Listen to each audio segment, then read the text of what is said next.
নমস্কার বন্ধুরা, আশা করি সবাই খুব ভালো আছো। শুভমিতা ব্লগে সবাইকে স্বাগত জানাই। রোজকার একঘেয়েমি মাছের রেসিপি ছেড়ে বাড়িতে অবশ্যই একবার হলেও এইভাবে মাছ রান্না করে আমায় কমেন্ট করে জানাতে ভুলো না কিন্তু রেসিপিটা তোমাদের কেমন লাগলো। তবে বন্ধুরা, রেসিপিটা কেউ স্কিপ করো না। স্কিপ করলে আমি কি পদ্ধতিতে রেসিপিটা বানালাম বা কী মশলার অ্যাড করলাম সেটা তোমরা মিস করে যাবে। তখন হয়তো রেসিপিটা খেতে এতটা ভালো হবে না। তাহলে চলো বন্ধুরা, রেসিপিটা দেখে নেওয়া যাক। এখানে আমি বেশ অনেকটা পরিমাণে মাছ নিয়ে নিয়েছি, সেই বুঝেই কিন্তু মশলার ব্যবহার করছি। এরপর তোমরা যদি মাছের পরিমাণটা কমিয়ে বা বাড়িয়ে নাও, সেই ক্ষেত্রে কিন্তু তোমাদের মশলার পরিমাণটাও কমিয়ে বা বাড়িয়ে নিতে হবে। প্রথমেই আমি দুটো মাঝারি সাইজের টমেটো ছোট্ট ছোট্ট করে কুচি করে নিয়েছি। মাছটা ধুয়ে পরিষ্কার করে ঝুড়িতে রেখেছিলাম, জলটা ভালোভাবে ঝরে গেছে। তারপর থালাতে নিয়েছি। এরপর এখানে দিয়ে দিলাম কিছুটা পরিমাণে পাতিলেবুর রস। পাতিলেবুর রস দিলে যেমন মাছটা খেতে বেশ ভালো লাগে, মুখরোচক হয়, তেমনই কিন্তু মাছের আষ্টে গন্ধটাও একদম চলে যায়। পাতিলেবুর রস দেওয়ার পর দিয়ে দিলাম স্বাদ অনুযায়ী লবণ, হাফ চামচ হলুদের গুঁড়ো আর সামান্য একটু দিয়ে দিচ্ছি লঙ্কার গুঁড়ো। 1 চামচ পরিমাণে কাঁচা সর্ষের তেল দিয়ে দিলাম। এরপর মাছটা খুব ভালোভাবে দুই পিঠটা উল্টে পাল্টে মেখে নেব। তবে বন্ধুরা, মাছটা অবশ্যই কিন্তু জলটা একটু ভালো করে ঝরিয়ে নিও, তাহলে জলের পরিমাণটা যদি কম থাকে তাহলে কিন্তু মাছের গায়ের মধ্যে মশলাগুলো ভালোভাবে লেগে থাকবে। মাছটা মেখে নিয়েছি, এরপর প্রায় 15 মিনিটের মতো রেস্টে রাখছি, যাতে মাছের মধ্যে মশলাগুলো ভালোভাবে ঢুকে যায়। চলো এর মধ্যেই কিছু মশলার পেস্ট বানিয়ে নিই। প্রথমেই নিয়ে নিচ্ছি মিক্সিং জারে 1 চামচ পরিমাণে হলুদ সর্ষে, 1 চামচ দিয়ে দিচ্ছি রাই সর্ষে, আর দিয়ে দিচ্ছি 2 চামচ পরিমাণে পোস্ত।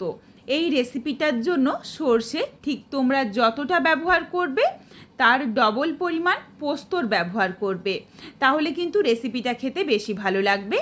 আর দিয়ে দিলাম কয়েকটা কাজু বাদাম। এরপর এরই সাথে আমি কয়েকটা শুকনো লঙ্কা দিয়ে দিচ্ছি। তোমরা যেমন ঝাল খাবে সেই বুঝে চাইলে শুকনো লঙ্কাটা দিয়ে নিতে পারো। এরপর শুকনো অবস্থাতে প্রথমে আগে মশলাগুলো গুঁড়ো করে নিয়েছি, যাতে পেস্টটা একদম মিহি হয়। তারপর সামান্য একটু জল দিয়ে একদম মিহি করে মশলাটা বেটে নিলাম। 15 মিনিট পরে রান্নাটা শুরু করেছি। মাছের থেকে কিন্তু বেশ কিছুটা পরিমাণে জল ছেড়েছে। কড়াইয়ের মধ্যে কিছুটা পরিমাণে সর্ষের তেল গরম করে, তেলটা দেখো একদম ধোঁয়া ওঠাভাবে গরম করেছি, তাহলে মাছগুলো একটাও ভেঙে যাবে না, সুন্দর গোটা থাকবে। তেলের মধ্যে 1 চিমটি লবণ দিয়ে দিয়েছি, যাতে ছিটকে গায়ের মধ্যে না আসে আর কড়াইতে না আটকে যায়। এরপর একে একে মাছগুলো দিয়ে দিচ্ছি। মাছগুলো দেওয়ার পর অবশ্যই গ্যাসের ফ্লেম হাইতেই থাকবে। গ্যাসের ফ্লেম হাইতে রেখে উল্টে পাল্টে মাছগুলো ভেজে নিও। এখানে আমি তেলের পরিমাণটা একটু বেশি দিলাম, তার কারণ মাছটাও বেশ অনেকটা রয়েছে। এরপর অল্প অল্প করে মাছ দিয়ে উল্টে পাল্টে সুন্দর লালচে রং ধরিয়ে ভেজে নেব। তবে বন্ধুরা, একবারেই খুব বেশি মাছ দিতে যেও না, তখনও কিন্তু মাছগুলো ভেঙে যেতে পারে। সেই ক্ষেত্রেও কিন্তু রেসিপিটা খেতে এতটা ভালো হবে না। মাছগুলো উল্টে পাল্টে বেশ দেখো একদম লালচে রং ধরিয়ে ভেজে নিয়েছি। এই রেসিপিটার জন্য মাছগুলো কিন্তু একটু লাল লাল করেই ভেজে নিতে হবে। মাছটা তেল ঝরিয়ে তুলে রাখলাম। এরপর বেশ কয়েক ব্যাচে প্রত্যেক কটা মাছ একইভাবে ভেজে তুলে রাখবো। এই রেসিপিটার মধ্যে যেমন আমি কাজু বাদামের ব্যবহার করেছি, কাজু বাদাম ব্যবহার করলে কিন্তু সুন্দর একটা টেস্ট আসে, খেতেও বেশ ভালো লাগে। তবে তোমরা যদি না চাও তাহলে কাজু বাদাম বাদ দিয়ে শুধুমাত্র সর্ষে পোস্ত দিয়েও কিন্তু রেসিপিটা বানাতে পারো। প্রত্যেক কটা মাছ ভেজে তুলে নিয়েছি। কড়াইয়ের মধ্যে যতটা তেল ছিল সেই তেলেই রান্নাটা করছি, আর তেল দিচ্ছি না। ফোড়নে দিয়েছি শুকনো লঙ্কা, তেজপাতা, সামান্য একটু 5 ফোড়ন। নাড়াচাড়া করে ফোড়নটা ভেজে নিয়েছি। এরপর দিয়ে দিলাম কিছুটা পরিমাণে পেঁয়াজ কুচি। পেঁয়াজটা দিয়ে নাড়াচাড়া করে হালকা লালচে রং ধরিয়ে পেঁয়াজটা ভেজে নেব। পেঁয়াজের মধ্যে দেখো সুন্দর একটা লালচে রং ধরে গেছে, এর থেকে আর বেশি ভাজার দরকার নেই। এরপর এখানে দিয়ে দিচ্ছি টমেটো কুচি। টমেটোটা দেওয়ার পর নাড়াচাড়া করে টমেটোটাও একটু ভেজে নেব, যতক্ষণ না অবধি টমেটোটা গলে যায়। তবে এখানে আমি সামান্য একটু লবণ দিয়ে দিচ্ছি যাতে টমেটোটা সহজেই গলে যায়। লবণ দিয়ে নাড়াচাড়া করে টমেটোটা একদম গলিয়ে ভেজে তারপর ফেরত আসছি। বেশ কিছুক্ষণ নাড়াচাড়া করে দেখো টমেটোটা কিন্তু সুন্দরভাবে নরম হয়ে গেছে। এরপর এখানে দিয়ে দিচ্ছি রসুন বাটা আর আদা বাটা। আদা রসুন বাটা দেওয়ার পর নাড়াচাড়া করে কষিয়ে নিচ্ছি। মাছটা যেই অনেকটা পরিমাণে রয়েছে তার থেকে কিন্তু আদা রসুনটা তুলনামূলকভাবে কম ব্যবহার করেছি, কারণ এই রেসিপিটার মধ্যে আদা রসুন কম দিলেই খেতে ভালো লাগবে। সর্ষে বা কাজু বাদাম পোস্তর পেস্ট যেমন যায় তেমন পেঁয়াজের পরিমাণটা বেশি থাকে আর টমেটোর পরিমাণটাও বেশি থাকে, তাহলেই রেসিপিটা খেতে আমার মনে হয় বেশি ভালো লাগে। নাড়াচাড়া করে আদা রসুনটা কষিয়ে নিয়েছি। তারপর দিয়ে দিলাম হলুদের গুঁড়ো, ঝালের পরিমাণ অনুযায়ী লঙ্কার গুঁড়ো, হাফ চামচ জিরের গুঁড়ো আর ধনের গুঁড়ো। এখানে আমি কিছুটা পরিমাণে কাশ্মীরি রেড চিলি পাউডারও দিলাম যাতে সুন্দর একটা কালার আসে। তবে তোমরা চাইলে এটা দিতে পারো, না চাইলে বাদ দিতে পারো। নাড়াচাড়া করে গুঁড়ো মশলাগুলো মিশিয়েই সামান্য একটু জল দিয়ে দেব যাতে গুঁড়ো মশলাটা পুড়ে না যায়। এরপর আবারও বেশ কিছুক্ষণ সময় নিয়ে আঁচটা কমিয়ে প্রায় মিনিট 3-4 সময় নিয়ে আমি মশলাটা কিন্তু খুব ভালোভাবে কষিয়ে নেব। ঠিক আমরা যেভাবে মাংসের মশলাটা একটু সময় নিয়ে কষিয়ে নিই সেইভাবেই।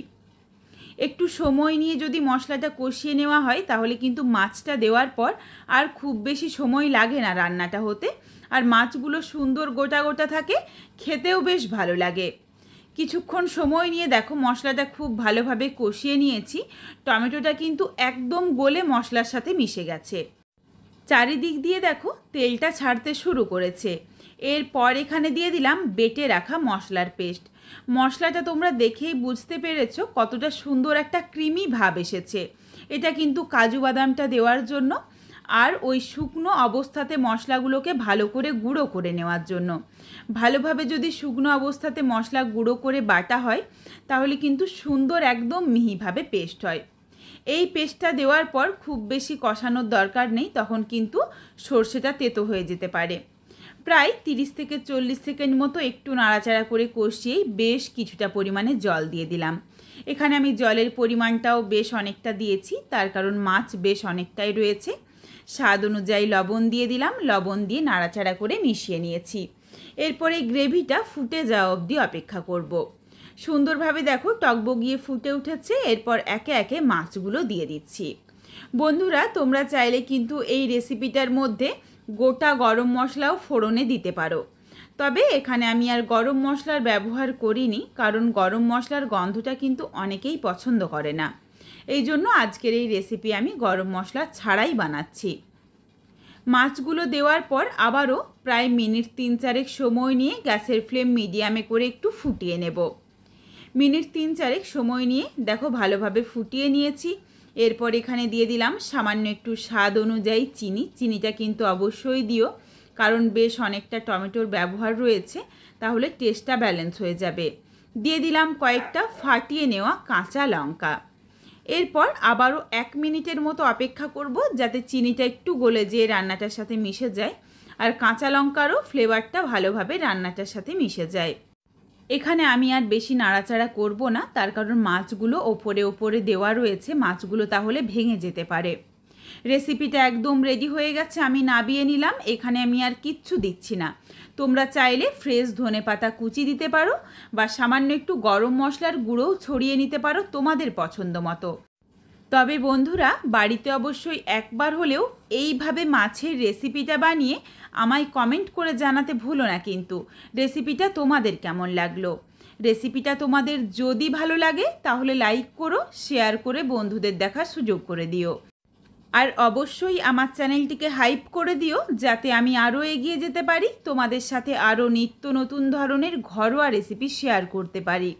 আবারও খুব শীঘ্রই হাজির হচ্ছি নতুন কোনো এক রেসিপি নিয়ে। পরবর্তী রেসিপি দেখার আমন্ত্রণ রইল। পুরো ভিডিওটা দেখার জন্য অনেক অনেক ধন্যবাদ। তাহলে আজকে আসি, সবাই ভালো থেকো, সুস্থ থেকো। শীঘ্রই দেখা হচ্ছে কিন্তু নতুন কোনো এক রেসিপির সাথে।